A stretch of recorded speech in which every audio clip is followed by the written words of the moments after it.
After discovering I'd scrapped the wedding and fled the country, Shen Yui's best friend couldn't resist mocking her. I seriously don't get it, she teased. Guan Lin is gorgeous and a world-renowned artist. He's been devoted to you for 5 whole years. Why on earth are you so reluctant to marry him? Why stay obsessed with the first love who dumped you? Hearing those words, Shen Yui's brow furrowed in a sharp frown. Who told you I was still carrying a torch for my ex? Her friend's smug grin instantly petrified into a mask of shock. Looking bewildered and utterly incredulous, she asked, You don't love him.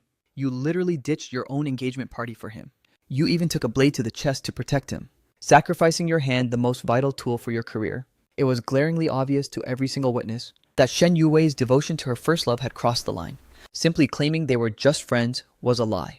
Everyone naturally operated under the assumption that Shen Yui was still harboring lingering feelings for her ex. That's why they kept lecturing me to be the bigger person, constantly insisting that if she still loved her first boyfriend, she never would have accepted my proposal in the first place. I actually believed them until the night of our engagement, just to watch some seaside fireworks with her precious ex. She abandoned me, leaving me to face the crowd alone. Every desperate excuse I'd ever invented for her behavior was suddenly exposed as a pathetic joke. So without looking back, I turned my back on her. I pulled out the admission offer from the Pozzuoli University of Arts, penned my signature across the line, and single-handedly canceled the entire wedding. Shen Yui remained blissfully ignorant of my departure, still far too preoccupied catering to her first love's whims. Only when the news of her taking a knife for him went viral did the internet dig up their old college romance, with netizens begging for them to rekindle their flame. I watched it all like a detached bystander, strictly professional. Your parents saw the headlines online and are worried sick. Make sure you give them a call back. With those final words, I turned to walk away forever. Shen Yui stood up with a sudden surge of desperation, grabbing my arm to stop me. Wait, are you still angry with me? I simply shook my head. No. Her hands and her career belonged solely to her. If she chose to gamble them all for Zhou Jinchen, that was her own prerogative. It had absolutely nothing to do with me. Shen Yui lapsed into a heavy suffocating silence.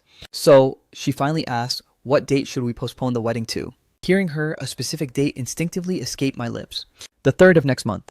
The words hung in the air as the reality hit me. That was the exact day I was scheduled to flee the country. My mouth hung open for a split second, but I chose to offer zero explanation. Letting Shen Yui discover the wedding was dead on the very day of my departure seemed like poetic justice. She let out a sound, perhaps a sigh of guilt or a breath of relief. I heard it clearly, but simply chose to play deaf. The moment we stepped back into the house, Shen Yui sensed the shifting atmosphere immediately. Did you deep clean the entire place? To scrub every trace of my existence from this life, I had spent hours purging the house from top to bottom. Now, wherever one looked, it was strictly Shen Yui's belongings filling the void. You always said you preferred a clean slate, didn't you? I muttered. An inexplicable sense of dread began to gnaw at her heart, yet she couldn't quite put a finger on why she felt so uneasy. You really didn't need to trouble yourself, she said. I could have handled it once I returned. Just then, her mother's call vibrated on my phone once more. I shoved the device toward her and retreated to the bedroom. On the desk calendar, the date of my grand escape was already circled in bold red ink. I gripped my pen and ruthlessly crossed out the day that had passed. Just 48 hours left. As I finished the stroke, Shen Yui walked in clutching my phone with a tight grip. I failed to notice the storm brewing in her eyes. I reached for the device. Are you finished talking? If so, let's just get some sleep. Shen Yui's knuckles turned white as she held onto the phone. A text message just flashed across your screen, stating that your passport has been processed. Where are you planning to go? Are you seriously leaving the country? Exactly where are you going? I opened my mouth, momentarily rendered speechless. I never expected such a compromising notification to arrive at such a perfectly disastrous moment. Yes, I'm preparing to go abroad. In a few weeks, major art exhibitions are launching in New York and Paris. Only then did Shen Yui finally release my phone. Oh, so that's all it is. By the way, have you notified the guests about the new wedding date yet? I snatched my phone back and carelessly tucked it beneath my pillow. Let's discuss it tomorrow. It's already past midnight. I reached over and killed the lights. Throughout that long night, neither Shen Yui nor I uttered another word. Yet we both knew the other was wide awake, sharing a bed but living different dreams. The bridge to our past had finally burned down. I'm not even sure when I eventually drifted off. When I finally woke up, it was once again to the sound of Shen Yui's frantic, rushed movements. The calm, composed woman I knew was gone. She was a chaotic mess scrambling into her clothes to flee. The words escaped me before I could stop them. What is it this time? What are you doing for Zhou Jinshen now? Shen Yui froze in her tracks, staring at me, speechless for what felt like an eternity. Suddenly she whispered, Aline, is that really you? I knitted my brows. What do you mean, is it me? She instantly averted her gaze and shook her head. Nothing. Jinshen is in a bit of a mess and it involves me. I have no choice but to go handle it. With that, she vanished like a whirlwind. The moment she disappeared, I noticed my Weibo notifications were exploding with a barrage of private messages. I opened them to investigate, finding a flood of people checking on me and demanding justice. That's when the reality hit me. Shen Yue and Zhou Jinchen were trending again, but this time the internet was out for their blood. Someone had leaked high-res photos of Shen Yue at our actual engagement banquet, complete with the official date and timestamps. When cross-referenced with Zhou Jinchen's post, the timeline matched up perfectly. The truth was laid bare for the entire world. Shen Yue had ditched her own engagement just to play consort to Zhou Jinchen. The soulmate narrative that had dominated the web for less than a day came crashing down in ruins. Shen Yue was branded a cheating two-timing snake, while Zhou Jinchen was labeled a home-wrecking side piece. The netizens who were shipping them yesterday were now leading a relentless crusade of hate. This guy's fiancé is absolutely pathetic. Abandoned at his own engagement party. He probably just found out. His girl was off catering to another man. Wait, I recognize this guy. It's the legendary artist Guan Lin. Even a guy as stunningly handsome and talented as Guan Lin gets backstabbed, this woman is straight up trash. In that instant, the harsh reality dawned on me, and I realized exactly what Shen Yue's bizarre question meant. She actually thought I was the mastermind behind this exposure. She believed I was the one inciting the mob to incinerate Zhou Jinchen. I deactivated my screen, a bitter, tragic smile tugging at the corners of my mouth. 5 years of being together. Yet the fact that she could even fix her lips to ask that proves she never truly knew the man standing beside her. If she had even an ounce of understanding, she'd know I have zero tolerance for romantic betrayal. From the very second that trust is violated, I don't seek revenge, I simply vanish. I shut down my phone, finished packing, and headed out to retrieve my passport. Tomorrow is officially the day of my grand escape. That evening I whipped up a few gourmet dishes, planning to wait for Shen Yue to return so we could share one final meal together. But the food grew ice cold and she was nowhere to be found. Instead, I found her presence plastered all over the internet. She and Zhou Jinchen had released a joint clarification video, but the netizens weren't buying their pathetic excuses. Because the final most crucial player in this drama, myself, had remained deathly silent. At 11 p.m., Shen Yue finally bothered to give me a call. Through the receiver, her voice sounded utterly drained. Alain, I'm sure you've seen the chaos online, right? You know the truth. There's absolutely nothing going on between Jinchen and me. Could you please post a public statement to clear the air? I glanced down at the plane ticket and documents spread before me, and gave a soft, hollow reply. Fine. I'll post it first thing tomorrow morning. Shen Yue exhaled in relief. Thank you for being so understanding. I can't make it home just yet, but as soon as this blows over, I'll make it up to you. I've already cleared my schedule for our wedding leave. Didn't you want to see those overseas art exhibitions? I'll take you there for our honeymoon. I parted my lips about to respond, when Zhou Jinchen's voice barked in the background. Yue, get over here quick. Shen Yue hurriedly blurted out, let's leave it at that. I've got work to do, before abruptly hanging up. Staring at the cold black screen of my phone, I finally whispered the words I couldn't say before. There's no need, Shen Yue. I no longer need you to be a part of my life. In the eerie silence of the morning at 7 a.m., I gripped the handle of my pre-packed suitcase, checked my documents and ticket, and headed to the foyer. I took the keys to the villa, the bank card Shen Yue had forced on me, and a final letter placing them all on the shoe cabinet. Gazing at that shimmering silver key, I felt a momentary lapse in my resolve. I remembered the very first day I arrived here, moving in to start our life together. The villa used a digital keypad lock. Truthfully, a physical key was completely redundant. But back then, Shen Yue solemnly pressed that key into the palm of my hand. She told me, Aylin, from this moment on, you are the master of this house. No matter what, you hold the keys to our home. Whether you use them or not is entirely your choice. Well, my choice now is to reclaim my own identity. I have no further use for these. I pushed open the massive front door and walked out without a single regret. By 8 a.m., I had successfully checked in at the airport. Mere moments before the plane ascended into the sky, I logged into my Weibo account to upload the clarification statement I had meticulously drafted the night before. The world around me was utterly silent. Yet, as the signal transmitted into the digital void, I could almost hear a sharp whistle echoing in the air, like a lethal arrow piercing through the distant horizon. Greetings, everyone. I am Guan Lin. Regarding the rumors circulating online these past 2 days, I've received countless messages from fans and concerned netizens. I am here to offer a singular final response and clarification. Statement, Mr. Zhou Jinchen did not interfere in the relationship between Shen Yue and me, nor is he some kind of home-wrecking third party. This is because Shen Yue and I officially severed all romantic ties the very second she walked out of our engagement banquet. Everything that has transpired between her and Mr. Zhou Jinchen over these past few days is absolutely none of my business. I hereby offer my blessings to Shen Yue and Zhou Jinchen. I sincerely hope you two stay together forever. Since yesterday morning, Shen Yue has been drowning in damage control over her scandal. At the break of dawn today, she raced toward the hotel, while obsessively refreshing my Weibo feed. At exactly 8:30 a.m., I went live with my clarification. Shen Yue felt a flicker of genuine guilt. Deep down, she knew she had utterly betrayed Guan Lin in this mess. She promised herself that once this wedding was over, she'd make the time to properly atone. Shen Yue tapped the video, expecting me to clear her name, but her brow furrowed deeper with every word I spoke. What is the meaning of this? Giving her blessing to her and Zhou Jinshen. Wasn't this just a subtle way of confirming their affair? How is this any different from pouring gasoline on a fire? Shen Yue couldn't fathom why I would do this, as a wave of intense dread washed over her. The moment she sprinted into the hotel, I was nowhere to be found, and the ballroom was hauntingly empty and cold. Shen Yue's heart sank as she hunted down the hotel manager. The wedding is supposed to be today. Why isn't the venue decorated yet? The manager looked at her with a mix of confusion and pity. Miss Shen, wasn't your wedding to Mr. Gu officially cancelled? Did you and Mr. Gu not discuss this beforehand? Shen Yue froze paralyzed for a heartbeat, before a sense of absurd disbelief took over. She instinctively denied it. That's impossible. Yanlin never said a single word about calling it off. We are absolutely getting married today. Suddenly her mind went white with a deafening buzz. Wait, he actually did tell her. The more she replayed the memories, the more those overlooked details began to click into a terrifying picture. When she insisted on rescheduling the wedding, Yanlin's reaction now that she thought about it was wrong. He was too calm. So indifferent that he clearly didn't care about the ceremony. Back then she was so consumed by guilt and feared I was simply moody because of the risk she took to save Zhou Jinshen from getting hurt. She completely missed the signs of my transformation. Could it be? Yanlin really had been plotting to scrap the wedding all along. Shen Yue glared at the manager, her voice trembling. Who exactly told you to cancel this wedding?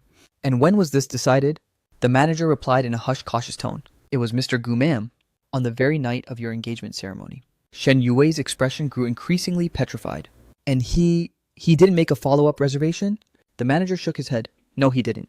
Shen Yue stood there in a deathly silence, unable to find her voice for a long, agonizing time.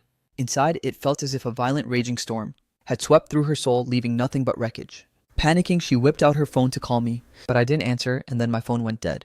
No matter how many times she dialed, the call would never go through again.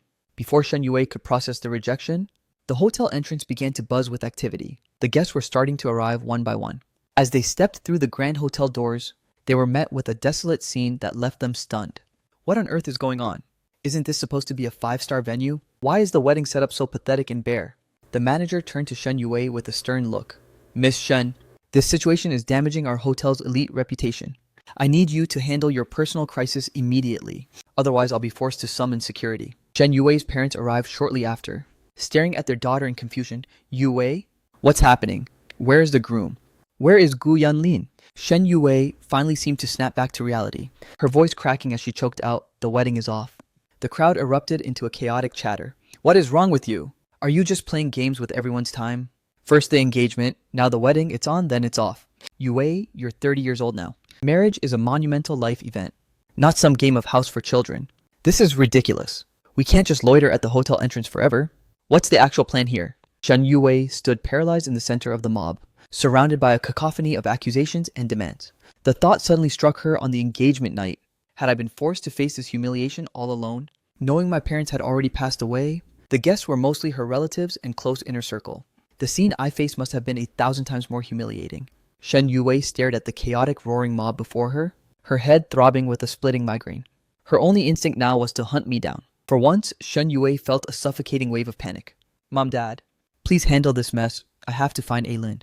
Throwing those words behind her, she bolted toward the house. She sped like a maniac back to the villa. The moment she burst through the door, she screamed, Aylin! Where the hell are you? Only a deafening silence greeted her. As she prepared to storm further into the house, her eyes snagged on the items left in the foyer. The keys, a bank card, and a single envelope. That ominous sense of dread in her chest intensified. She tore open the letter, her fingertips trembling over the lines. Shen Yue, the second you abandoned me at our engagement party, this wedding was already dead and buried. You played me for a fool, and in return I deceived you. Now we're even. From this moment on, we owe each other nothing. You no longer have to force yourself to play the wife. Shen Yue stared at the paper frozen in time. The characters seemed to blur into a foreign language. She couldn't fathom that I had simply vanished into thin air. Her eyes darted frantically toward the other two objects. Her heart constricted with a sharp, agonizing pang, her breath hitching in her throat. She sprinted upstairs, searching every corner, but I was nowhere to be found. Every single trace of my existence had been wiped clean. Shen Yue floored it, racing toward my art gallery. That place was the beating heart of my career. Usually my life was just a loop between home and those walls. The second she slammed her car into park at the curb, she lunged for the entrance only to be blocked by security. Before she could utter a single threat, Zhang, having been tipped off, stepped outside. He gave Shen Yue a cold, dismissive glance. "I know you're here looking for Ailin," he said flatly. "He's not here, get lost." Shen Yue shoved the guards aside and stood defiantly before Zhang. "That's a lie. If he really wasn't in there, why the hell are you so guarded against me? Where else could he possibly go besides here?" Zhang merely gave a dismissive wave of his hand. He didn't order the guards to forcibly drag Shen Yue away. "The gallery has already changed hands," he stated. Shen Yue shook her head. "But you're his agent. If you're still here, then he must be nearby." Zhang clarified with a blunt tone. "I am no longer his representative. He has officially transferred the ownership of this gallery to me." Shen Yue's disbelief only intensified. She looked at Zhang with absolute certainty. "Impossible. This place is his life's work, his soul. There is no way he would just abandon it like this. You know exactly where he's hiding, don't you?" Zhang shook his head. "I don't. In fact, I only learned about his plan to disappear a few days ago, right when he signed the gallery over to my name. You were supposedly his fiancée, yet you're completely in the dark. How do you even have the nerve to come here and ask me?" Zhang had also witnessed the absolute chaos exploding across the internet regarding our scandal. He was genuinely disgusted on my behalf. Shen Yue failed to extract a single useful lead. After several verbal clashes, she was forced to accept the crushing reality that I wasn't there. She trudged back to her car, sitting in the heavy silence, lost in thought. Shen Yue had always been too busy with her own life. She realized she had no clue where I liked to hang out. For the first time in 5 long years, she was totally oblivious to my whereabouts. She drove aimlessly, drifting through the city streets, watching the endless sea of passing faces. She fantasized that one of those strangers might be me. Just as she was about to head back home to search for one last clue, her hospital colleague called her frantically. "Yue, get to the hospital immediately. This situation has escalated beyond control. Someone has filed a formal complaint against you. The director is demanding your presence right now." By the time she reached the hospital, the atmosphere in the conference room was ice cold. The director and her direct supervisors were already waiting. "Explain yourself. What is the meaning of all this?" She didn't even try to offer an excuse. She just bowed her head slightly. "I apologize for my lack of discretion. I allowed my private affairs to tarnish the hospital's reputation. I am prepared to compensate for any losses caused." She was so preoccupied with finding me, neglecting to handle the toxic backlash festering online. Trying to suppress the scandal now was likely a lost cause. The director fixed her with a heavy, piercing gaze and let out a jagged sigh. "Go home and reflect for a few days. Only when you fully scrub this mess clean can you even think about applying to return to your post. Until this storm blows over, consider yourself suspended." He cast one final look of profound disappointment at Shen Yue. "You were the one I had the most faith in. So how could you be so incredibly reckless? If you can't manage to fix this disaster, your entire professional career is essentially incinerated. Climbing back to the top will be an impossible nightmare." Shen Yue kept her gaze lowered, remaining deathly silent. Under the stinging heat of everyone's stares and hushed whispers, she maintained a stoic mask as she retreated to her office. She packed her essentials and walked out of the hospital. Just as she tossed her things into the car and reached for the door, a sudden shout from behind commanded her to wait. Shen Yue turned around slowly, only to see Zhou Jinchen sprinting toward her with frantic steps. She frowned, scanning her immediate surroundings. Crowds of busybodies were already peeking out to catch the drama. Zhou Jinchen skidded to a halt directly in front of her. "I saw the video circulating all over the web, and you actually have a fiancé, and today was supposed to be your wedding day, right?" Shen Yue's mind flashed to that wedding day, right? She thought of that hollow, dead-on arrival ceremony, and a flicker of bleak darkness crossed her eyes. It's true, Zhou Jinchen still clung to a desperate shred of hope. Is there some kind of massive misunderstanding here? If you're meant to be getting married, why are you here with me? Shen Yue didn't bother sugarcoating the brutal truth. Because of our scandalous rumors flying everywhere, and those baseless toxic assumptions from the public. And let's not forget the suggestive post you made, along with those vague misleading responses. He's walked out on me. He's gone.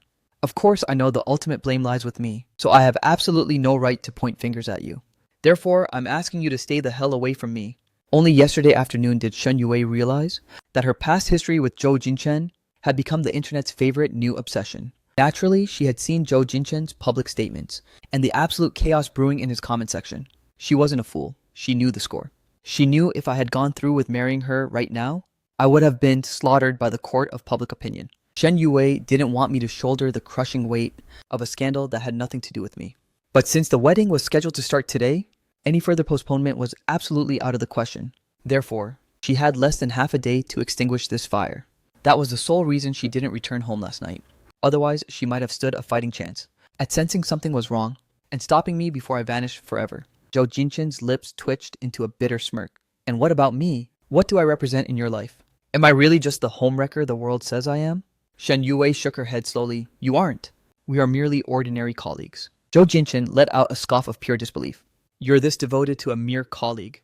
Abandoning your fiancé just to watch fireworks with me. In the dead of night, I said I wanted to see the sunrise. And you rushed over to pick me up without a second thought. Even risking your entire career, I said I wanted the sunrise. And you came for me immediately. You gambled your professional future to take a blade from me. And you dare call that a normal colleague relationship? It was only after he saw the viral timeline, meticulously pieced together by netizens, that he realized the staggering truth. The day he returned to the country was the same day as Shen Yue's engagement banquet with me. She had ditched her own future husband to welcome him, watching fireworks by his side while keeping me a total secret. He genuinely believed Shen Yue still carried a torch for him, which gave him the audacity to try and win her back. Who could have guessed she was simultaneously planning a wedding? Shen Yue lowered her head.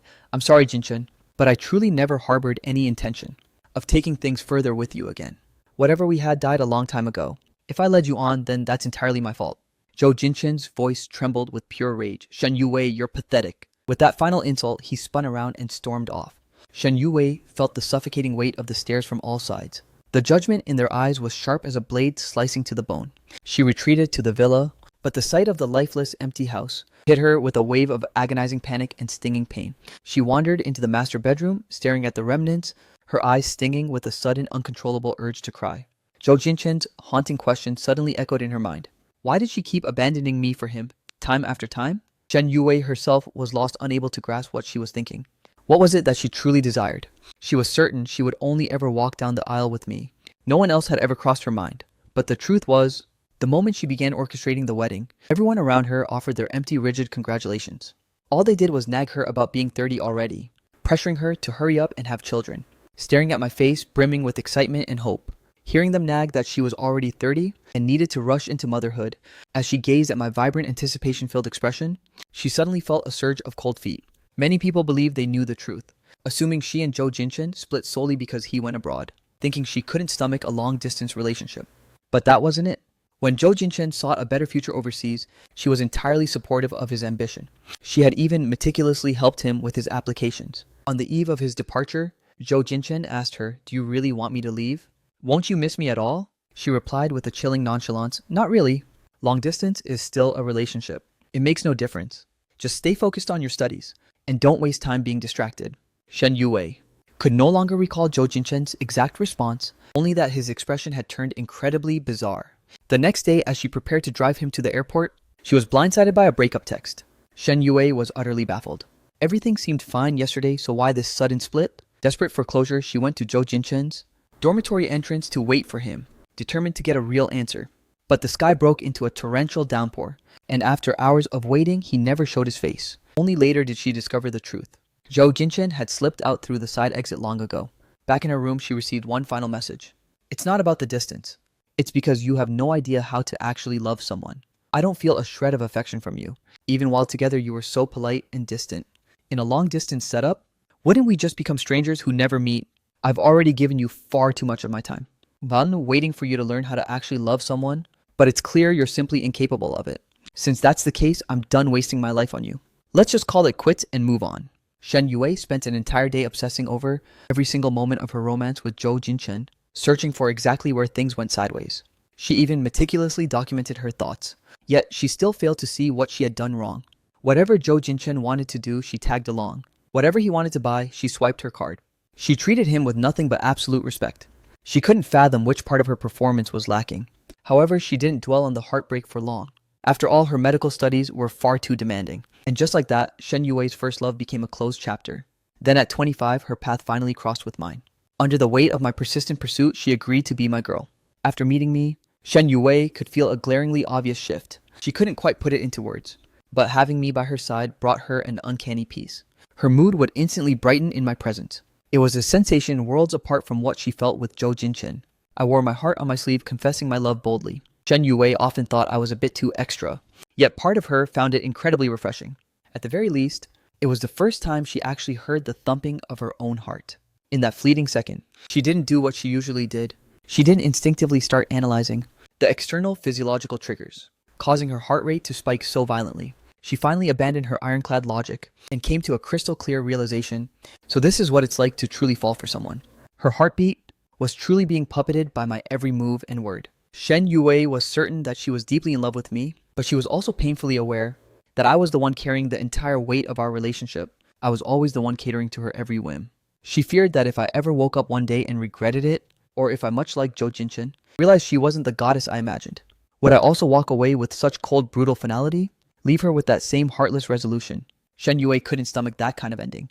Nor did she want us to reach a point of mutual loathing. Even more so, the thought of losing me was unbearable. She rationalized that maybe staying unmarried wasn't a death sentence. After all, we had thrived like this for 5 solid years. Our bond had been rock solid and unshakable. Another 5 or 10 years didn't seem like such a stretch. Shen Yue was fully aware that her mindset had spiraled into a toxic loop. She even considered seeking out a colleague from psychiatry to get some professional advice. But her pride wouldn't let anyone know that she was actually suffering from crippling pre-wedding cold feet. So Shen Yue chose to bury her head in the sand, allowing that tiny seed of hesitation to fester. Then that fleeting feeling of avoidance began to snowball, getting bigger and more uncontrollable with every passing second, until it finally triggered a total emotional avalanche. When Zhou Jinchen called her on the day of the engagement, she seized him as her only desperate escape route. She naturally used him as a convenient excuse to flee her fears. Shen Yue assumed Zhou Jinchen just needed a simple airport pickup, but the moment she reached him, he suddenly insisted on going to the coast to watch fireworks. Her initial instinct was to shut him down, but the guilt of using him as her getaway pawn started eating away at her conscience. Without thinking through the consequences, she caved. It wasn't until they were standing under the exploding light that Zhou Jinchen asked her how her life had been, and if there was a boyfriend in the picture. Shen Yue was suddenly hit by the brutal realization that she had left me rotting at our own engagement party. The biting chill of the midnight sea breeze seemed to finally snap her out of her chaotic delusions. A delayed, crushing wave of regret washed over her. How could she have been so incredibly reckless? How could she just abandon me to face the crowd alone? So she scrambled and blurted out some random excuse. She couldn't even remember the words she used. Essentially, she just spat out a hollow cover story, forgetting the specifics, but knowing it was anything but the truth. She could hardly admit to Zhou Jinchen that he was merely a tool for her to dodge her own wedding. Just as she was about to demand they leave, my call suddenly pierced through the silence, asking her where on earth she had disappeared to. Her reflex was to keep me in the dark. After dropping Zhou Jinchen off like a hot potato, Shen Yue raced home at breakneck speed. When she saw me sitting there, a lonely silhouette on the sofa, her heart shuddered violently. At that precise moment, she was consumed by regret. She never should have left me stranded, abandoned in front of all our friends and family, forced to face that humiliation entirely alone. What Shen Yue regretted most of all was that after receiving Zhou Jinchen's call, she treated her ex like a lifeline to pull her ashore. Clutching onto him with a death grip, it resulted in her being utterly paralyzed when she tried to explain herself to me. She couldn't exactly confess that she'd vanished, just to play chauffeur for Zhou Jinchen, her first love, so once again she chose to lie. This deception triggered a devastating chain reaction. She had used Zhou Jinchen as an escape, yet feared his presence would only deepen my suspicions. To compensate, she tried to satisfy his every whim, spiraling deeper until every fix became a fresh mistake, leading her to the wreckage of her life today. She stood up and retreated to the study, pulling a single photograph from the desk drawer. It was a snapshot from our very first date together. I was usually the one who kept all our photos, but this specific one had been forgotten in her car. Driven by some inexplicable instinct, she had kept it hidden, never mentioning it to me. Now, in this cold and hollow house, this was likely the final remnant, the last shred of evidence that I ever existed here. Shen Yue carefully moved to return the photo, when something glinted at the back of the drawer. The only thing left connecting her to me, Shen Yue gently reached for the picture to set it back in its original place. When deep in the shadows of the drawer, she spotted a faint metallic shimmer. She pulled it out. It was our wedding ring. The diamond remained as brilliant and sparkling as ever, but the man who was supposed to place it on her finger had thrown it away and left her behind. Shen Yue couldn't even fathom when exactly the ring had been discarded there. She sat in the oppressive silence of the room, paralyzed as the shadows of twilight engulfed her. Suddenly, her phone vibrated with a sharp buzz, and a message popped up. Yue, the toxic backlash on the internet right now has completely ruined my life and reputation. I need you to provide evidence to help me clear my name. It finally dawned on Shen Yue that this nightmare was still unfolding, but she was utterly drained, her spirit completely broken. Tonight was supposed to be the pinnacle of our wedding celebration, yet she sat alone in a villa that should have been our sanctuary. Snapping back to a cold reality, Shen Yue posted a brief hollow rebuttal. Mr. Zhou Jinchen and I share nothing more than a professional bond. There has never been any inappropriate conduct between us. The only man I will ever call my husband is Guan Lin. But now that the main player had finally stepped into the light, the internet's fury paused for a mere heartbeat, before launching a savage full-scale counterattack. I'm officially done picking sides in these celebrity dramas. Just days ago, we thought this was some epic pure love story. Turns out it's just a cheating woman and her home wrecker. How do they have the audacity to claim they're just colleagues? Who in their right mind would ever abandon their fiancé at an engagement party just for a coworker? Mr. Gu is a saint for not causing a massive scene over this. I've got a feeling Shen Yue is going to regret this forever. Why fake being deep in love now? He's gone and only then do you suddenly care. Shen Yue finally tossed her phone aside, grabbing 2 glasses from the liquor cabinet, and began drowning her sorrow's glass after burning glass. At 2 a.m., a grainy, blurred video was leaked onto the web. In the footage, a couple followed frantically behind a doctor rambling, while a gurney was being rushed forward by nurses, carrying a pale, unconscious body. In a hospital, such a sight is commonplace. But the caption read Shen Yue hospitalized for alcohol poisoning. The internet exploded into a fresh frenzy of gossip. In reality, Shen Yue had just been stabilized and moved from the ICU to a standard recovery ward. She didn't regain consciousness until the following afternoon. Her parents looked as if they had aged a decade overnight. Only after the doctor's final checkup confirmed she was stable did they finally let out a tentative breath of relief. Her mother asked with a sharp edge of resentment, "Where is Guan Lin? What the hell is going on between you two? If we hadn't finished apologizing to the guests last night and decided to check in on what you were up to and found you half dead from alcohol poisoning, do you realize you were seconds away from losing your life?" The house was like a tomb devoid of any warmth or life. Her father let out a series of ragged, angry coughs. "This wedding has become the biggest joke in the city. How am I ever supposed to show my face in public again? There won't be a third time. I'll make sure he never marries you now." Shen Yue raised a trembling hand to shield her eyes, whispering hollowly, "Don't worry. He has no intention of marrying me anymore." Her mother gasped in sheer disbelief. "Marriage is a monumental life event. You left all those high-profile guests stranded, and now you're just quitting. It's scandalous. What on earth actually happened? Weren't you the one handwriting every single invite?" Shen Yue remained frozen in a stony silence. On the eve of the wedding, besides scrambling to suppress her scandal with Zhou Jinchen, she had personally delivered those handwritten invitations, visiting every prominent household one by one. For those residing outside the capital, she had even sent personalized photos of the invites. That was the real reason. She was too occupied to even return home that night. Shen Yue knew perfectly well that the engagement fiasco made people look down on me. She wanted to prove her commitment through action. So she apologized to every family in person, explaining her reasons while extending the invites. She genuinely thought she had fixed everything, vowing never to let me suffer such humiliation again. Yet the one person who needed to see it had vanished. Seeing her daughter's silence, her mother snapped. "What did you do this time? Guan Lin adores you. He wouldn't do this without a reason." Suddenly, a realization struck her. "Is this because of that Zhou Jinchen?" At the mention of his name, Shen Yue went numb. Her mother's voice turned icy. "I knew it. Ever since I saw that hospital report, I've had my suspicions about you two. Seeing you were injured, I didn't have the heart to scold you then." "Are you honestly trying to crawl back to him?" Shen Yue reflexively blurted out, "No." Her mother wasn't buying it? "No." "Then why the hell did you take a blade for him?" She didn't follow the online gossip closely, so she was still unaware that Shen Yue's disappearance from the engagement was solely because of Zhou Jinchen. However, the fact that she acted as a human shield for him was something her mother knew all too well. Zhou Jinchen's meddling had enraged a patient's family, and the resulting retaliation left her daughter bleeding, nearly incinerating her entire professional future. How could she not harbor absolute hatred? Her mother spoke with freezing finality. "I will never under any circumstances allow you two to be together. I didn't approve back then, and I certainly don't approve now." Shen Yue had long ago abandoned any fantasy of rekindling things with Zhou Jinchen. Yet a lingering spark of confusion still flickered within her. She understood the present, but back then she was still plagued by doubt.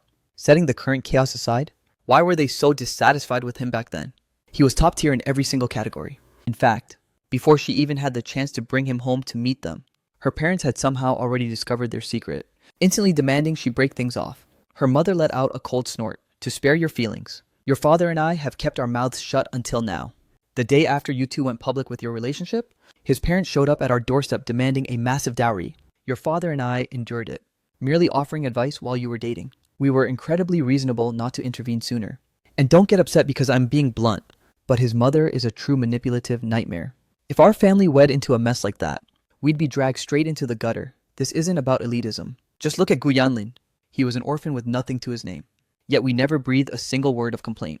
The second the words left her lips, a sharp noise echoed from the ward's entrance. They all turned their heads in unison, only to see Zhou Jinshan standing there, his face deathly pale. Her mother awkwardly averted her gaze. Saying it behind someone's back is one thing, but being caught red-handed is a completely different story. Zhou Jinshan spoke in a voice of pure disbelief. I had no idea. My parents never mentioned they went to see you. His voice grew weaker and lower until it faded into nothingness. Her mother sighed. It's not that I'm targeting you personally, but aside from the family baggage, you and Yue are fundamentally incompatible. Both of you are far too stubborn and rigid. Neither is willing to bend or compromise. True happiness would be an impossible dream for you. You chose to dump her back then just to study abroad. Who's to say you won't sacrifice her again whenever something more enticing comes along? Zhou Jinshan shook his head frantically. Never. Auntie Yue and I have both matured significantly. We won't let that happen again. Zhou Jinshan kept shaking his head in denial. Auntie, both Yue and I are adults now. We simply won't repeat the past. Her mother stated with absolute conviction, you will. And your toxic family will make sure of it. Yue may be brilliant in her field, but she has zero clue how to navigate the messy drama of in-laws and family politics. She needs a supportive husband like Guan Lin. Zhou Jinshan's eyes shivered with suppressed emotion as he bowed his head low in a formal apology. I am deeply sorry for my parents' past actions. However, he added, casting a sharp glance at Shen Yue, I have never once betrayed or wronged her. You certainly know your daughter well.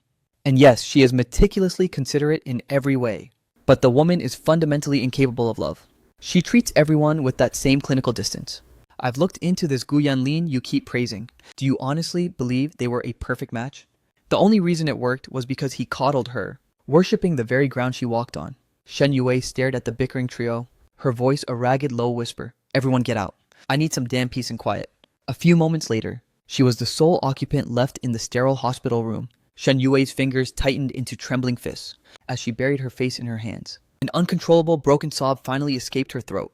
It was painfully obvious to everyone. Those 5 years we spent together only existed because I chose to tolerate her coldness. She knew the truth deep in her soul and realized that I must have known it all along too. Yet I still stayed by her side for half a decade, even willing to commit my entire life to her in marriage. I always saw her for exactly who she was.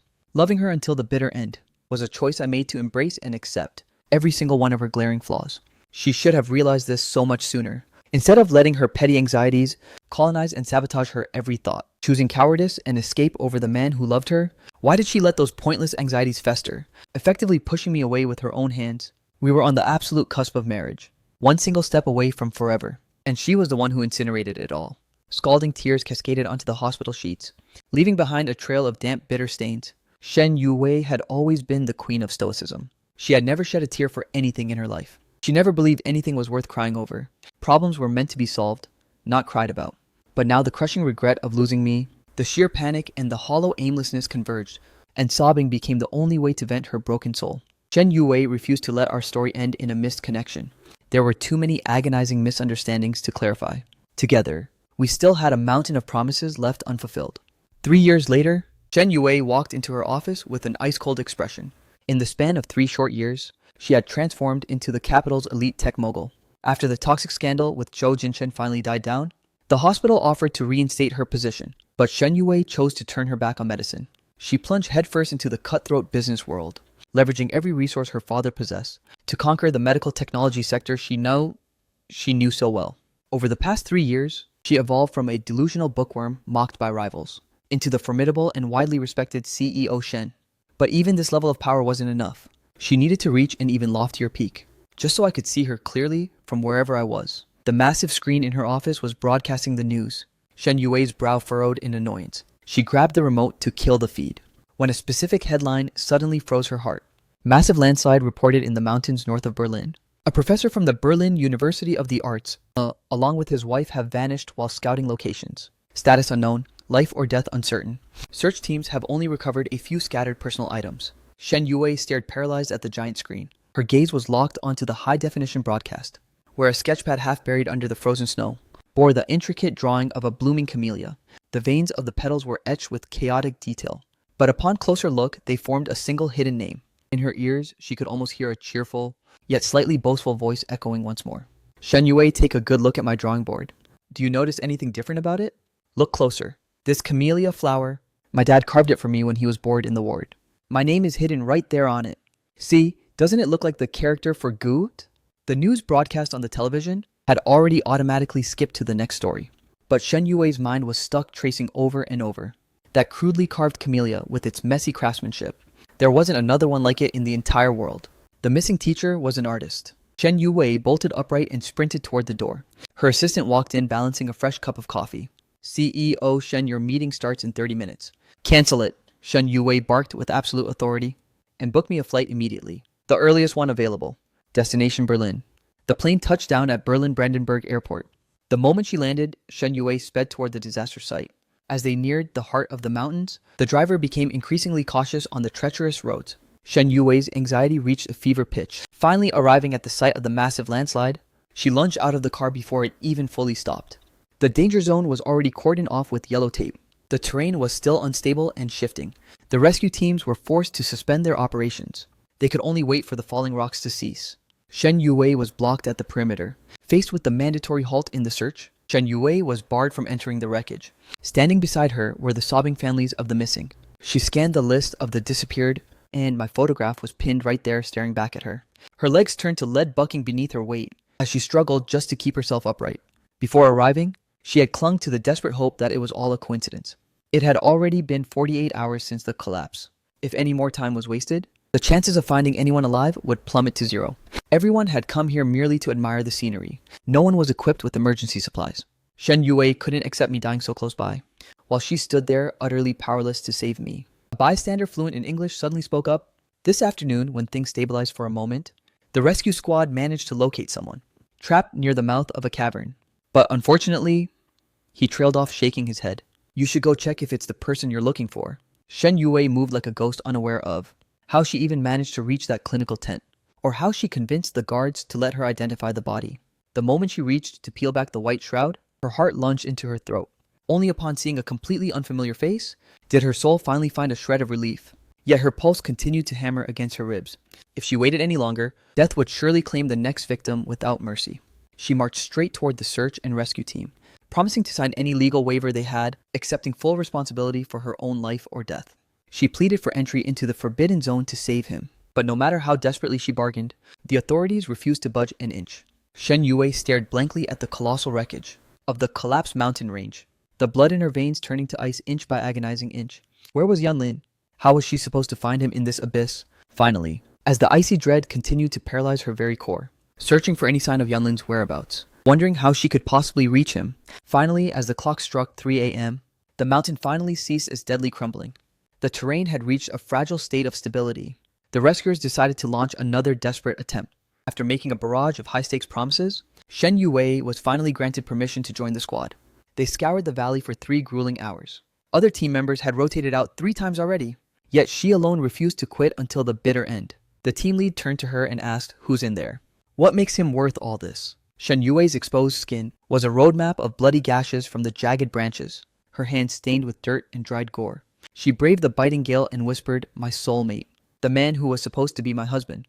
The team reached the final buried cavern, and by then Shen Yue was teetering on the edge of collapse. After the harrowing journey they had just endured, some were pulled from the wreckage alive, while others were lost forever. Among all those recovered, the one soul she hungered to find was nowhere to be seen. Shen Yue wielded her shovel, clearing the thick layers of sludge sealing the cavern's mouth, becoming more meticulous as she neared the hollow core. She cast aside the tools and dug with her bare hands.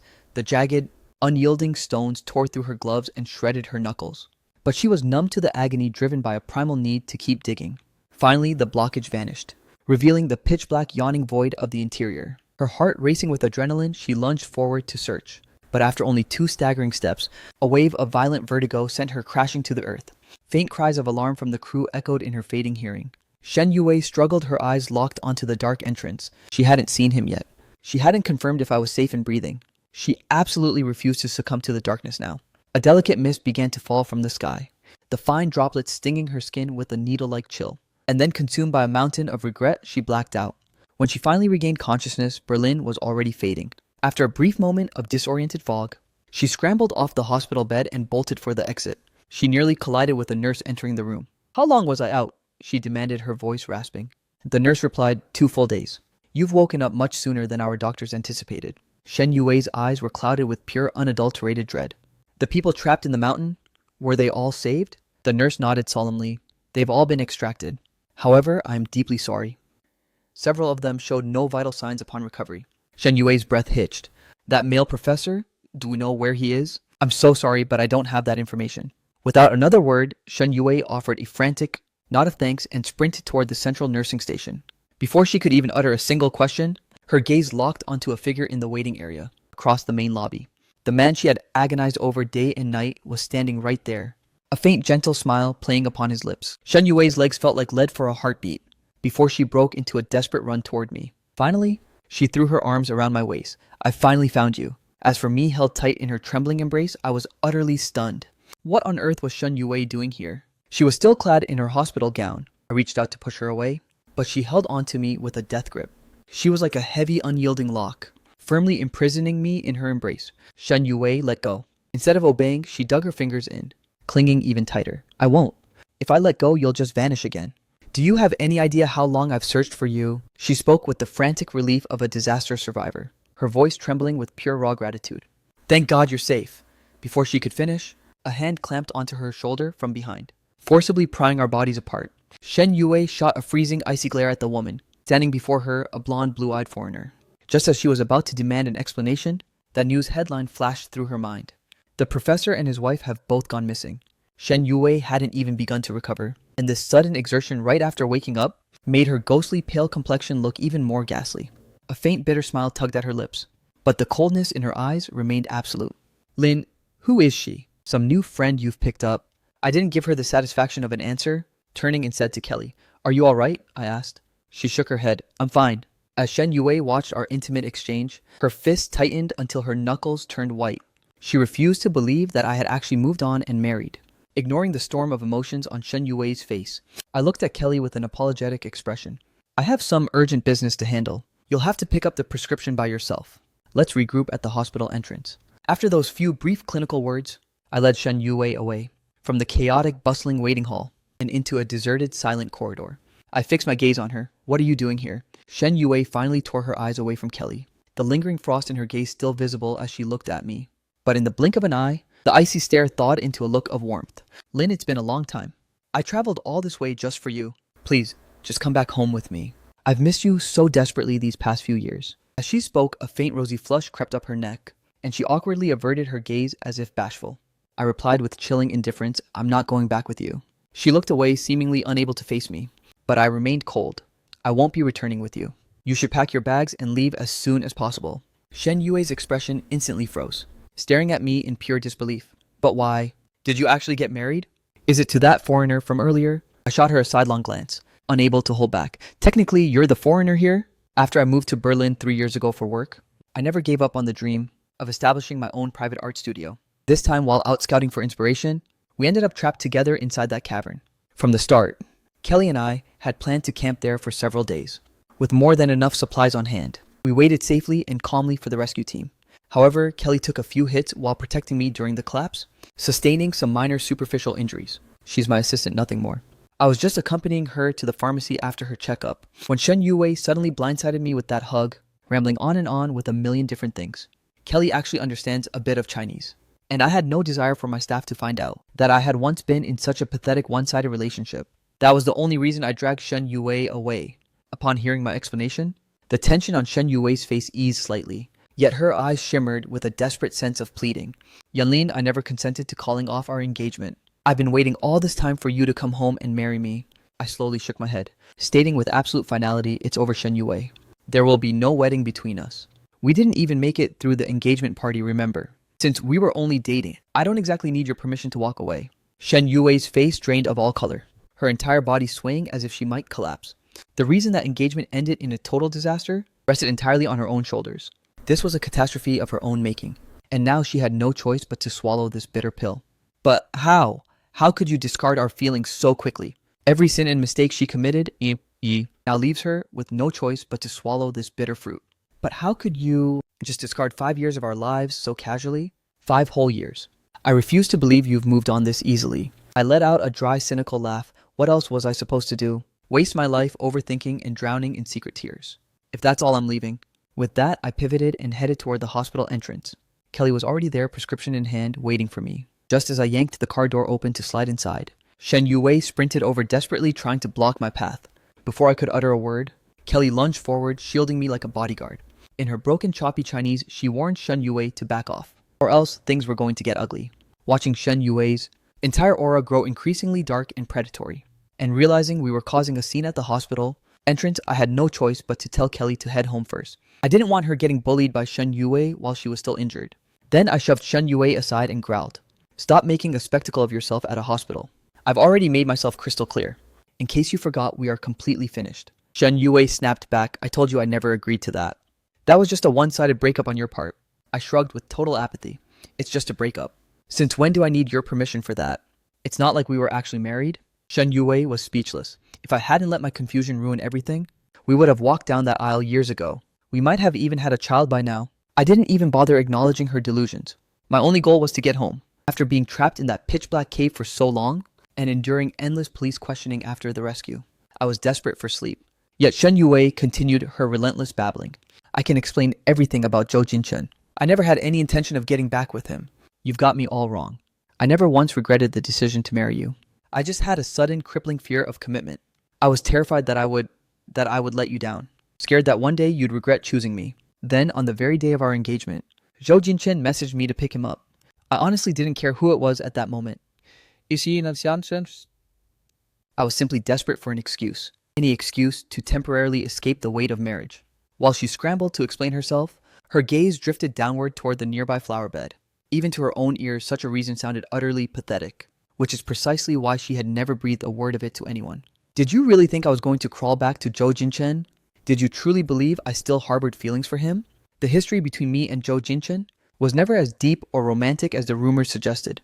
Guan Lin, the only person I love, the only one ever is you." Shen Yue then proceeded to lay bare every single detail of her past with Zhou Jinchen, recounting the entire mess to me blow by blow.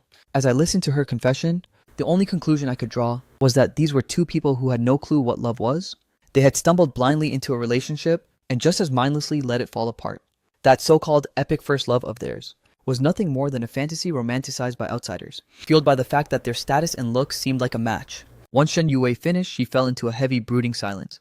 Every cutting remark Zhou Jinchen made during their breakup had been completely incomprehensible to her at the time. She had genuinely believed she was doing everything right, until the moment she was supposed to marry me. Suddenly, those old insults hissed in her mind like venomous snakes, tightly constricting her already anxious heart. Shen Yue began to seriously second-guess herself, wondering if her cold personality could ever truly bring me joy, or if I was just destined to spend my life tolerating her. The answer she found was a resounding no. It seemed she really was incapable of loving someone properly. Yet despite that perceived inability to love, she was absolutely certain that her feelings for me were real. This was a profound, visceral connection that she had never once felt with Zhou Jinchen. She had never been so crippled by self-doubt before, all because she was terrified that I would eventually walk away. Shen Yue spilled her heart out in one breath, only to realize that my expression remained stone cold. I looked completely indifferent to her elaborate explanations. "Are you done? Because if you are, I'm leaving. You should head back where you came from." Shen Yue looked devastated. "After all that, you have nothing to say to me," I replied with a voice as cold as ice. "Nothing. If you tracked me down just to tell me this, then consider your message received. Just leave." I might have walked away, but I wasn't living under a rock. 3 years ago, Shen Yue's search for me bordered on total obsession. During that dark period, Brother Zhang and my other friends kept messaging me, warning me to keep my guard up. That's how I saw Shen Yue's public statement, and knew she hadn't actually crawled back to Zhou Jinchen. And now I've finally learned the truth. Her pathetic, laughable reason for ditching our wedding was nothing more than pre-wedding cold feet. Shen Yue, if you were terrified of marriage, you should have spoken up. But instead, you chose the path that tortured me the most. You left me to rot at our engagement, a public laughingstock, while you rushed off to play chauffeur for your first love.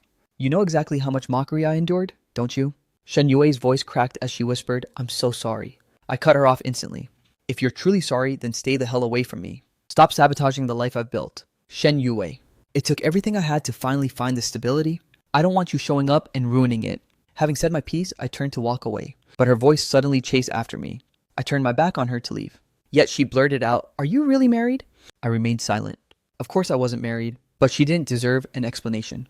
Since Kelly had already driven off with the car, and my place wasn't too far from the hospital, I decided to just head back on foot. But I quickly realized Shen Yue was tailing me. I stopped in my tracks, exasperated. my tone dripping with pure impatience. You've said what you wanted, and you've given your little explanation. What more do you want from me? Shen Yue gave a frail, weak smile. I came in such a rush. I didn't bring anything with me. I'm in a strange land knowing no one. I cut her off. Then get on a plane and go home. Go back to where you actually belong. As I prepared to keep walking, Shen Yue suddenly spoke up. That day when I followed the rescue squad, searching for you through every inch of that wreckage, I was actually paralyzed with fear. I was terrified that I would never find you, and even more terrified that if I did, I'd be staring at the absolute worst case scenario. It's a shame that when we finally breached that cavern, my body gave out and I blacked out. Otherwise, we would have been reunited much sooner. I whipped my head around to face her. That was you. While I was entombed in that mountain, despite having basic survival gear and a sufficient supply of rations, the atmosphere inside that cave was bone-chilling. The cold had left me drifting in and out of consciousness. In my haze, I thought I heard someone screaming my name. Not the name I go by here in Berlin, but my real Chinese name. So, was Shen Yue actually among those who came to save me? Shen Yue knew she was playing the guilt trip card right now, but she was completely out of options. I looked down at Shen Yue's battered, scarred hands, and the ruptured capillaries still visible on her face. Some of the wounds had already...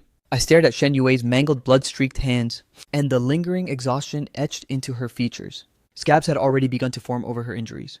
I had noticed these wounds the moment I saw her, but I had no intention of prying, nor did I want to care.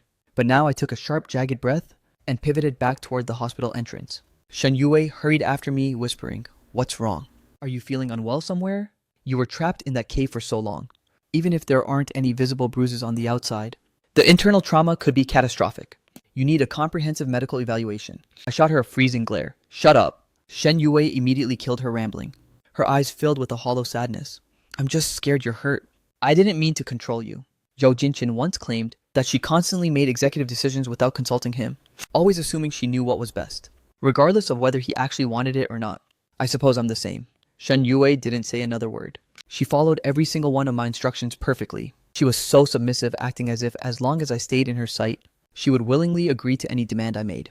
After the checkup confirmed her injuries were merely superficial and didn't require further hospitalization, only then did I finally breathe a sigh of relief. If Shen Yue had suffered some kind of irreversible damage because of me, I honestly wouldn't have known how to handle the guilt.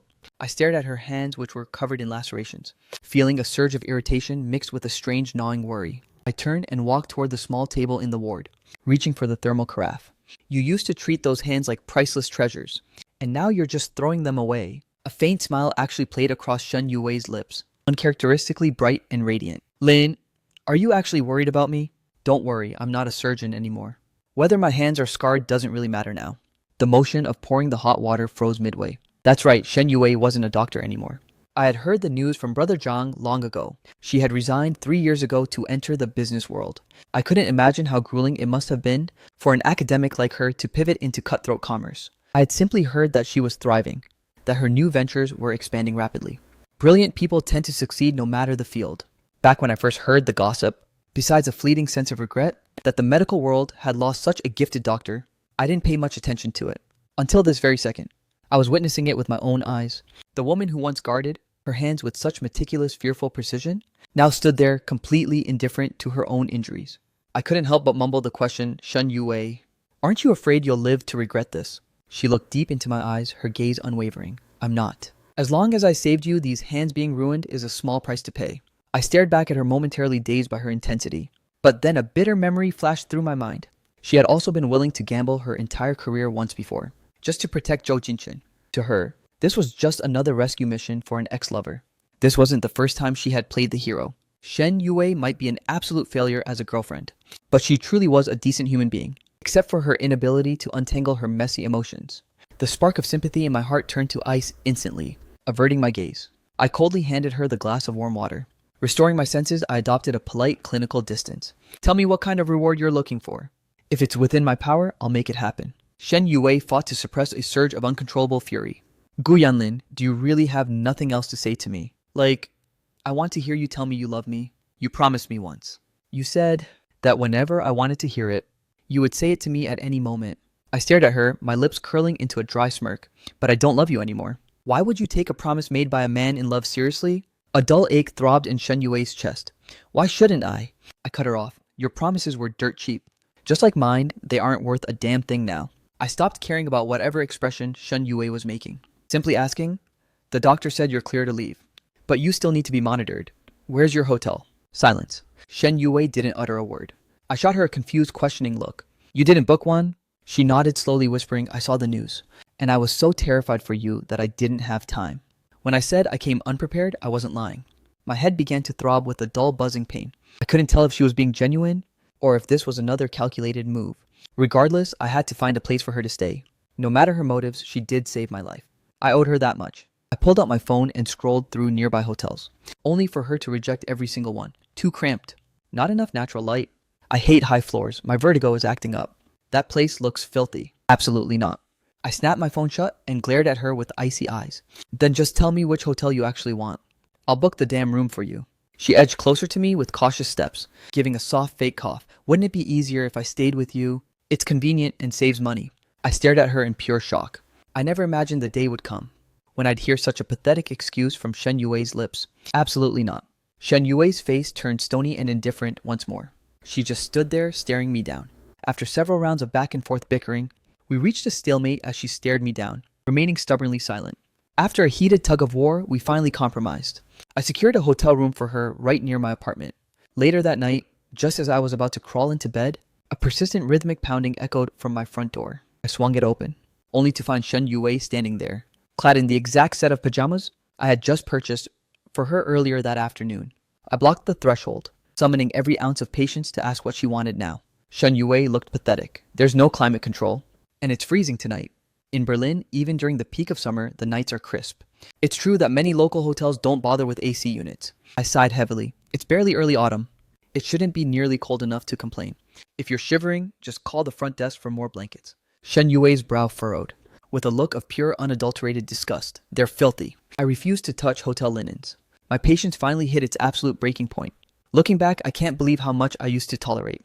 Shen Yue's germophobia and OCD were relentless. Yet I had somehow managed to cater to her for 5 whole years. If nothing is good enough for you, then go sleep on the damn sidewalk. I snarled, slamming the door shut with all my might. But Shen Yue thrust her hand out at the last second, and the heavy door crushed right against her fresh injuries. She hissed air catching in her teeth from the sharp pain. Seeing her hand turn a violent swollen purple, I cursed under my breath. Have you completely lost your mind? Your wounds haven't even begun to heal. Do you want to lose your hand? I grumbled while pulling her inside the apartment, grabbing my first aid kit to hastily dress the new trauma. Shen Yue's eyes subtly scanned my living space, searching for any trace of another woman's presence. Finding none, a faint triumphant smirk touched her lips. The tension finally drained from her frame, and she leaned back lazily against the sofa watching me. She let out a long, relieved breath, her smile widening, as her rigid posture completely melted away. Lounging back against the cushions, she watched me finish wrapping the gauze around her hand. Just as I stood up to put the kit away and kick her out, Shen Yue's arm suddenly snaked around me, forcefully tackling me down onto the sofa. I desperately wanted to shove her off, but seeing her mangled hand made me hesitate to use force. Instead, I struggled to maintain any shred of distance between us. Shen Yue pressed closer, looming over me, our breaths mingling in the suffocating silence. Her radiating body heat seeped through the thin fabric of her silk pajamas. Catching a flash of predatory desire in her eyes, a jolt of icy clarity snapped me back to reality. Ignoring her injuries entirely, I violently thrust her away from me, watching Shen Yue wince in suppressed agony. I actually felt a twisted sense of satisfaction. You brought this on yourself. Shen Yue stared at me, finding my newfound feistiness strangely captivating, as a faint knowing smirk flickered in her gaze. I tossed her a spare pillow and a thick duvet. I only have one bed in this apartment. The sofa will have to suffice for your emergency stay. If you're so hell-bent on staying here, then get comfortable on the couch. Shen Yue didn't push her luck any further. She had already achieved her primary objective. She had successfully breached the fortress of my home. She simply nodded. Fine. In the dead of night, Shen Yue noticed a sliver of light bleeding from beneath my door. She frowned. Why was I still awake at this ungodly hour? She crept toward the bedroom door, and through the paper-thin walls of the apartment, she could clearly hear my voice on the phone. She's injured. The doctor said a solo flight is too risky.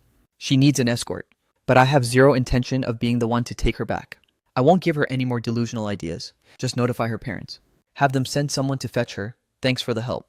Shen Yue's pupils constricted in shock. Every cold, clinical word I uttered felt like a jagged blade twisting in her gut. She had foolishly flattered herself into thinking my heart was finally beginning to soften toward her. She never expected I was already plotting her deportation. A chilling, desperate light flashed in Shen Yue's eyes. She cast one last look at the glowing crack under my door, then turned and marched toward the bathroom, 10 minutes later, she emerged dripping wet into the living room and threw every single window wide open to the night air. A single night slipped by. As I emerged from my room to whip up some breakfast, I suddenly realized something was definitely off. Where was Shen Yue? Her internal clock was always terrifyingly precise. She had never once slept in later than me before. I approached the sofa, only to find her cocooned in blankets with her eyes tightly shut. Her face flushed a deep feverish crimson. Her brow was knitted in a sharp scowl, looking as if she were in absolute agony. I pressed my palm to her forehead. She was burning up. I gave her a firm shove. Shen Yue, I'm taking you to the hospital. It took several loud calls before she finally drifted awake. Her gaze was vacant, her voice a raspy croak. What's wrong? I replied coldly, You're burning with fever. Get dressed. I'm getting you to a doctor immediately. Shen Yue gave a sluggish nod, struggling to sit up. After she washed up and changed, we headed to the ER. Once she was treated and hooked up to an IV drip in the ward, I finally demanded to know why she had suddenly crashed. You were perfectly fine yesterday, weren't you? I was positive the duvet I gave her was more than sufficient. Even my own bedding wasn't that thick. Shen Yue let out a few weak coughs. I'm not sure. Maybe I'm just not adjusting to the climate. Plus, my existing injuries probably compromised my system. I arched an eyebrow. Are you absolutely sure about that? Shen Yue looked confused. Are you certain? She stared at me with a bewildered expression. What do you mean? I pulled out my phone and pulled up the security footage. Explain. Why did you drench yourself in the bathroom in the dead of night, and then leave the windows wide open to the freezing wind? What was the logic there? Shen Yue's expression instantly darkened. She clearly hadn't expected a hidden camera in the living room. I pressured her for an answer step by step. Shen Yue finally dropped the act and confessed. Fine. I remember you saying once that having cameras inside made you feel incredibly uncomfortable. Am I used to it? Of course. I'm still not used to it. But living completely alone in a city like Berlin, I have to be extra cautious for my own safety. Shen Yue didn't linger on the ethics of the camera. She looked me in the eye and said, I heard you planning to deport me. I refuse to leave, unless you're coming back with me. I let out an exasperated sigh. And this is your grand justification for making yourself sick. I stared at her, realizing that these past 3 years had truly changed her. The old Shen Yue would never have resorted to such underhanded schemes. She seemed to read the judgment in my eyes, letting out a bitter, self-deprecating laugh. I'm a cutthroat businesswoman now. I'm not the same person I was before. I locked eyes with her, my voice filled with weary disbelief. So now you think it's okay to use your tactics on me? I thought back to the medical report the doctor had handed me, a sea of red ink highlighting dangerously abnormal data. It stated her sleep and diet were in total shambles, not to mention a habit of chronic binge drinking. I had long since stopped loving Shen Yue, yet I couldn't help but feel a pang of genuine pity. She was never supposed to end up like this. Shen Yue, do you even realize? The absolute wreck your body has become. If you keep pulling these reckless stunts, you're going to end up in a grave, do you understand? I was fuming with rage, but she just looked up at me with a hollow, tragic smile. I was losing my mind with anger, yet she just watched me looking completely helpless. When you're not there, there's nobody waiting for me to come home. There's no one I need to wake up early for anymore. I was so desperate to see you that the only way I could find you was in a drunken dream. Shen Yue's eyes were rimmed with a painful bloodshot red. What else was I supposed to do? It took 3 agonizing years to find you, only for you to try and throw me away the moment we met. Of course I had to find a way to make you stay. I'm sick, and you're worried, aren't you? I laughed, though it was fueled by pure frustration. I'm just terrified of you dying on my watch. Go find some random alleyway to collapse in. Just don't you dare die on my doorstep. A sharp stabbing pain flared in Shen Yue's chest. She instinctively clutched at her heart, gasping. Looking at her, she seemed as though she might lose consciousness, and I instantly regretted my cruel, unfiltered outburst. I didn't actually want her dead. I just couldn't stand watching her trash her own life like this. Because no matter what happened between us, I will never forget how she stepped up when every other doctor gave up on my father. She was the only one brave enough to perform his surgery despite the immense pressure. The operation was a resounding success, granting my father 3 extra years of life. Until the very moment he passed away, he remained incredibly proud of the woman I had chosen as my partner. Every debt of gratitude and resentment has its balance. I resent her for making me look like a fool, yet I truly hope she can find her own path again. Shen Yue was destined to be a brilliant surgeon. A dark thought suddenly crossed my mind. Was it my presence that dragged her down to this state? Amidst my spiraling thoughts, I saw Shen Yue violently cough up a spray of crimson blood before collapsing into total unconsciousness. I summoned the doctors immediately, only to learn that her extreme emotional instability, coupled with her severely weakened physical state, had caused her body to finally shut down. I felt a minor weight lift from my chest. By the time Shen Yue opened her eyes again, I had already regained my composure after seeing her succumb to the darkness. A flicker of relief passed through me. When Shen Yue finally regained her senses, I had completely locked away my emotions. I placed a bowl of porridge before her, I crossed the line earlier. I apologize for what I said. Shen Yue was momentarily stunned, suddenly realizing that our roles had completely reversed. She was now the one walking on eggshells, while I had become the one who acted without a care for her feelings. Perhaps this was for the best. The humiliation and agony I endured because of her, it's only fair that she experiences every single bit of it too. I had no idea what was swirling in Shen Yue's mind. I simply relayed the medical facts. The doctor was very clear. Your current condition makes long-distance travel impossible. You need at least a month of professional care in this hospital. Your body desperately needs time to mend. Technically, you could recover at a home, but I assume you're not ready to face the music back home yet. I certainly don't have the time to play nurse for you, so staying here in the ward is your best bet. Shen Yue looked up, her voice small. You won't look after me. I shook my head. If I pay enough, there are plenty of people to watch you. Shen Yue had no cards left to play. She had no choice but to agree. She spent 2 agonizing days alone in that hospital bed, and I didn't show my face even once. She continued to wait for several more days, hoping against hope. By the 10th day of waiting, she finally hit her absolute breaking point. Ignoring all medical warnings, she stormed out of the hospital. She rushed straight to my front door and waited there from dawn until dusk. But the man who should have been home never appeared. A wave of pure visceral panic surged through her. The same crippling anxiety she felt when she lost me 3 years ago clawed its way back into her soul once again. Shen Yue desperately pounded on my neighbor's door. Please, the man who lives in this apartment. Where did he go? The neighbor thought back to my face, recalling that I had vanished several days ago. He had his luggage with him. No idea where he headed. A void of absolute despair swallowed Shen Yue whole. This time, where was she supposed to even start looking for me? How many more years would she be forced to wait? I had actually been in France for an art exhibition, and as I finally returned, I spotted a lone figure slumped against my doorframe. She looked completely shattered and defeated. At the sound of my footsteps, she jerked her head up. Shen Yue's eyes ignited with a sudden ecstatic light.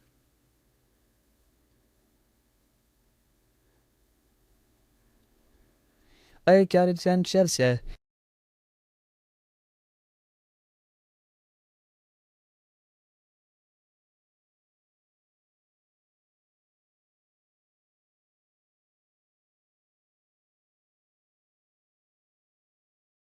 She lunged to her feet and sprinted toward me.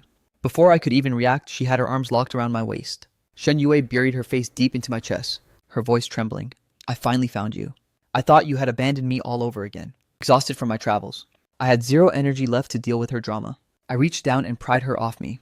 That's when I noticed that in just 10 short days, Shen Yue had become a mere shadow of her former self. What is this? I told you to stay in the hospital and recover. Shen Yue's eyes welled with tears, her voice choking up. I waited 10 days for you. Since you wouldn't come to me, I had to come and find you. I honestly thought that being gone this long would have been enough for her to cool off. I never imagined she'd be camping outside my door like a ghost. Shen Yue, don't you find this pathetic? Tell me, do you only realize the value of things once they're gone? You did this with Zhou Jinchen, and now you're doing the exact same thing with me. Shen Yue denied it instantly. That's not true. When things ended between me and Zhou Jinchen, it was a total and absolute clean break. Whatever happened later was simply me using him. But I never once entertained the thought of being with him. The only person I truly want to spend my life with is you. I let out a cynical laugh. Oh, really? If you're so decisive, then tell me. If you're so damn certain, why on earth did you keep his custom ringtone? You can't possibly be ignorant of what the meaning behind wedding in a dream is. Shen Yue froze in her tracks, looking utterly bewildered by my accusation. A full minute of heavy silence passed before the realization finally dawned on her. Please just listen to my explanation. That ringtone has indeed been there for ages. Zhou Jinchen said it himself back in the day. And since I didn't think it was a big deal, I just let it stay there. We hadn't spoken for years after the breakup, so I completely forgot it even existed. You know me. I've never been one to care about trivial things like that. If he hadn't contacted me after returning to the country, I would never have even remembered it. I've already wiped his contact info from my phone. You can check it right now if you want. I had only brought it up to mock her, so I obviously had no intention of snooping through her phone. I shook my head dismissively. No need. That's your business, not mine. Shen Yue pressed on, desperate. Lin, you have to believe me. Ever since Zhou Jinchen came back, any kindness I showed him stemmed purely from the guilt of using him back then. I never harbored any real feelings for him.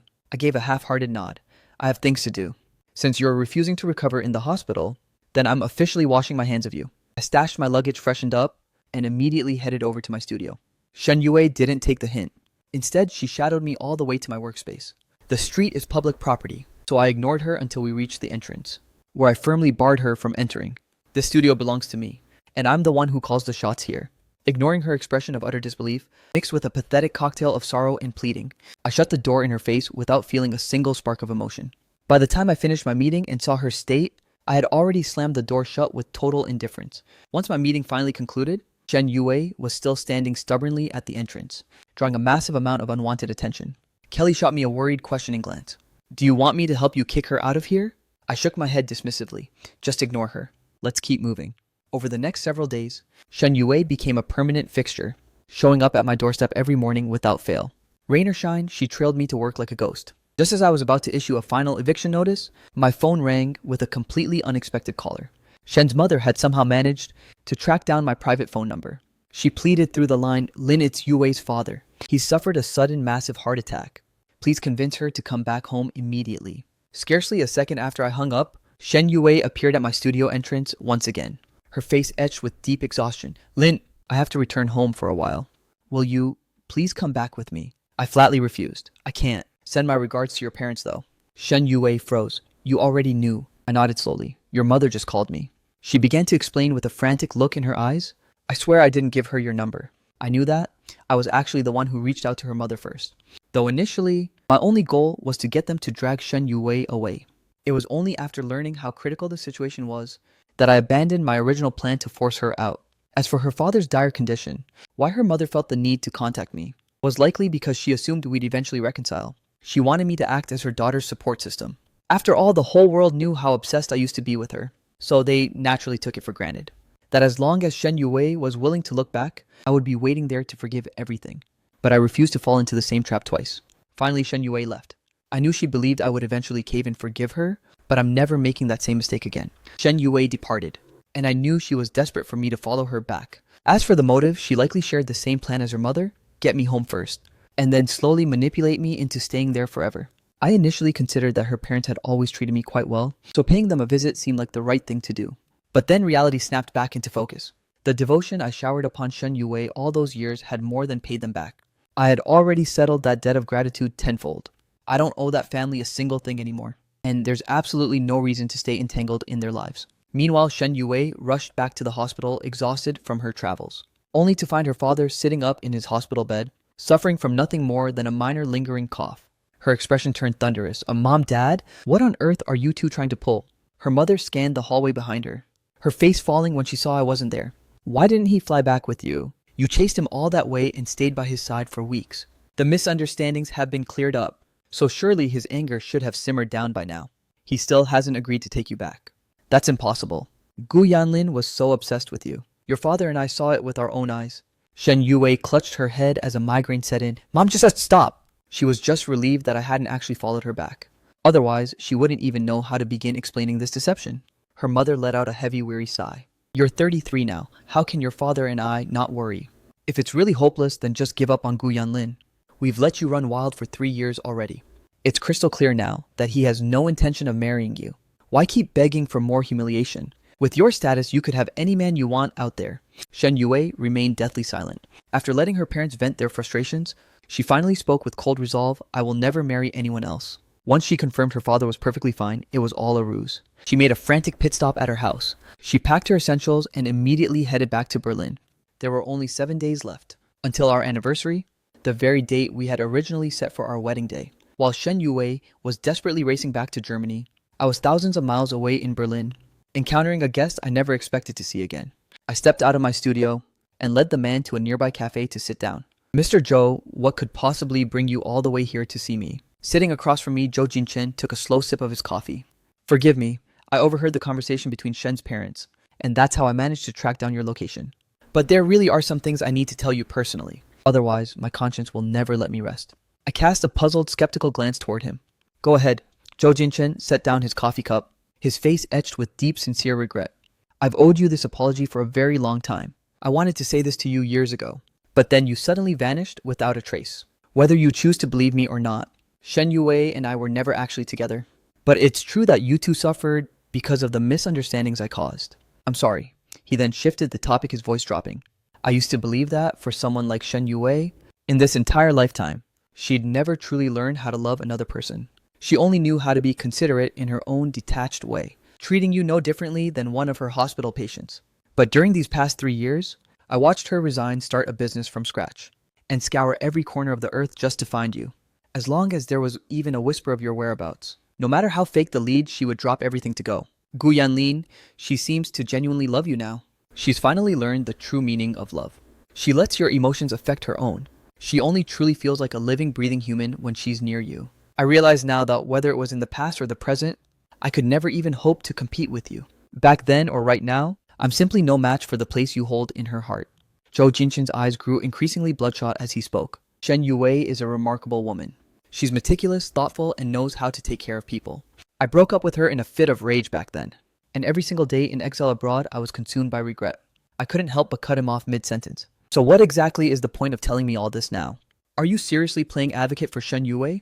He took a moment to compose himself before answering, not entirely. I carry immense guilt for being the catalyst of your breakup. If there's any chance left, please, I'm asking you to reconsider your future with her. I shook my head slowly. It actually had nothing to do with you. The choice she made on the day of our engagement was hers alone. You were in the dark just as much as I was.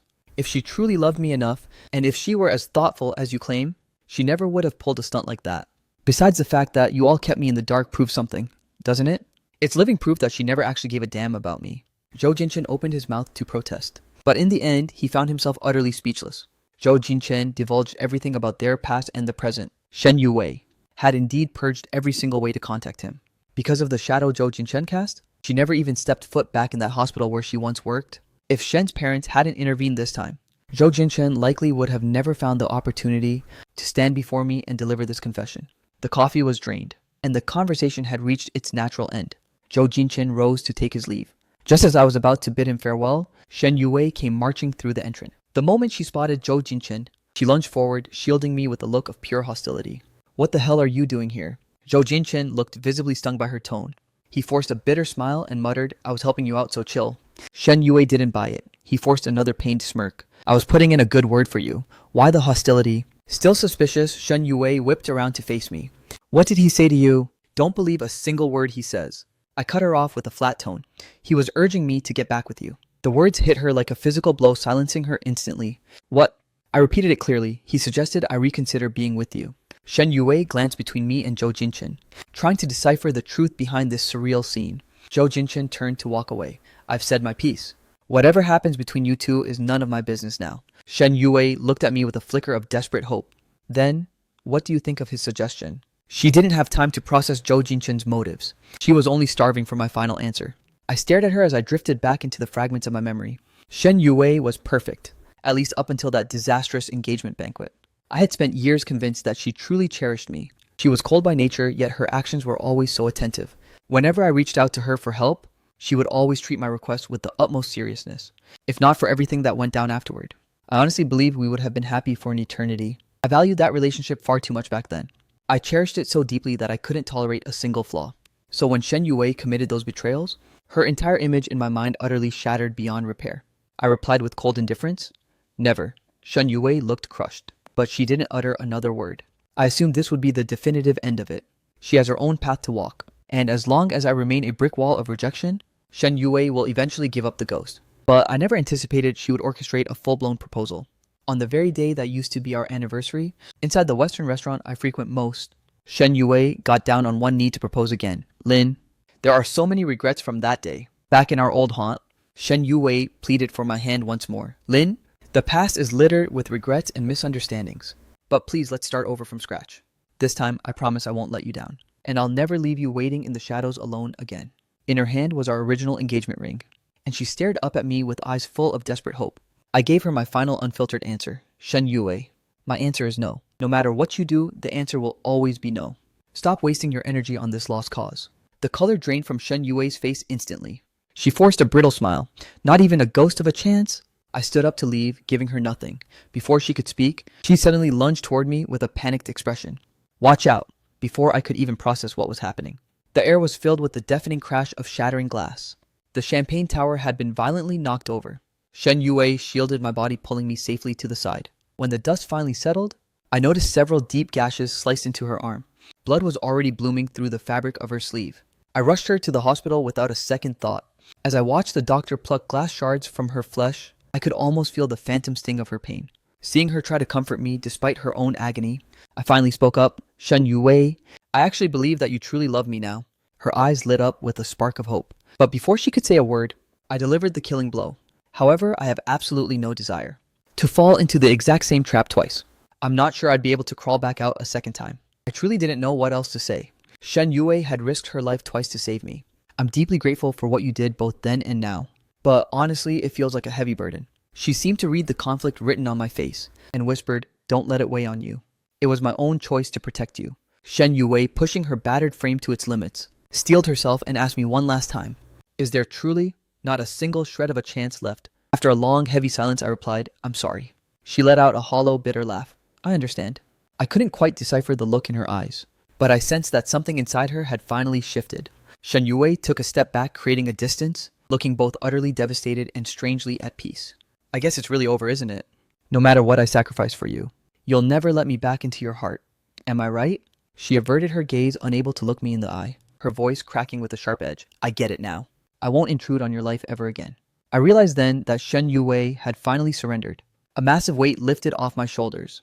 I gave her my most sincere well wishes. "Shen Yue, I truly hope you find peace and success in everything you do. Even if our paths never cross again, my gratitude and my blessings are genuine. The help and kindness she once showed me outweigh all the messy love and hate we shared. I'll hold on to those memories." Shen Yue gave a slow, solemn nod, still refusing to look my way. I turned to leave, get some rest. On the third day of Shen Yue's hospitalization, I went to the clinic to check on her one last time, only to find a cold, vacant hospital room. A nurse stepped forward and handed me a letter. "The patient left this specifically for you." I opened it and saw that familiar, elegant handwriting, looking exactly like the countless sticky notes she used to leave me. This time it was just a few simple parting words. "Stay safe and take care of yourself out there.